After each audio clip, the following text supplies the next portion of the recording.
The bride got into the wrong wedding car on her big day. She was supposed to marry a poor guy from the countryside, but by mistake she ended up in the wedding room of a wealthy CEO. The clueless CEO was full of admiration the moment he saw her, thinking she was a rich heiress sent to marry him. When the woman heard him call her Amy, still dizzy from the chaos, she assumed it was a cute nickname from her new husband. Outside the room, the assistant had already realized the mix-up, but no one dared interrupt the wedding night, so they had to wait nervously until morning. At dawn, the CEO called her Amy again. That's when she started to sense something was off, and asked if there had been a mistake. The CEO thought she was just being playful, and didn't take it seriously. Right then the assistant's anxious voice came from outside, saying there was something urgent to report. After comforting the woman, the CEO left to handle it. But what happened next was even more bizarre. A maid walked in pushing a rack full of clothes, saying they were all new outfits prepared for her. The woman was completely stunned. She clearly remembered marrying a poor guy, so why were there maids serving her and such fancy expensive clothes? Before she could react, another maid brought in a tray of jewelry, saying these were specially picked by the CEO as wedding gifts. Everyone treated her with the utmost respect. Being so pampered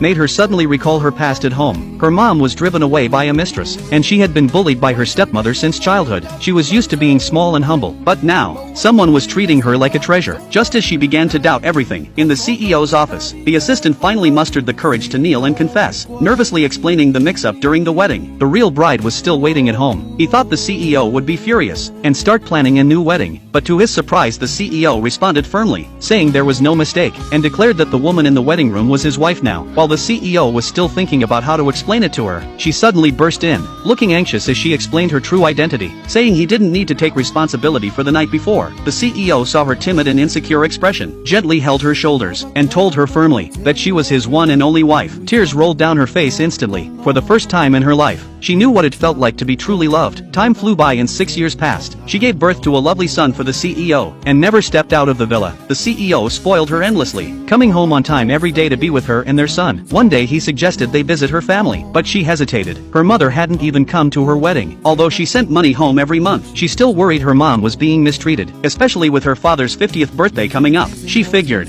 maybe it was time to go back. On the birthday, the mistress was bragging to the relatives, boasting that her two sons-in-law were a top executive and a billionaire, saying they'd surely bring expensive gifts. Her father was all proud, and had already prepared a fancy feast. Just then, the woman texted saying she was coming back, but the phone was snatched away by the mistress, who sneered and mocked her for marrying a poor man, saying she probably couldn't even afford a meal, then smashed the phone on the floor. Her mother rushed to pick it up, only to have her hand stomped on by the mistress, and got ordered to go work in the kitchen. Not long after, the two amazing sons-in-law arrived. Her father and the mistress were thrilled, ready to greet them with smiles. Just as fate would have it, the woman also arrived at the door with her young son. The CEO was planning to check on a construction site nearby, so the little family dressed simply, but that plain look almost caused a huge misunderstanding. When her relatives saw her with a kid, they all smirked and assumed she had been kicked out by her husband, coming back home to freeload. Her two half-sisters mocked her, saying she brought no gifts, and was shameless for dragging a kid along. They didn't take her seriously at all. Little did they know, the CEO had just finished inspecting the site, and rushed over with a $100 million antique porcelain bowl, but got blocked at the door by a maid. Hearing the noise inside, and fearing his wife and son were being bullied, he immediately charged in.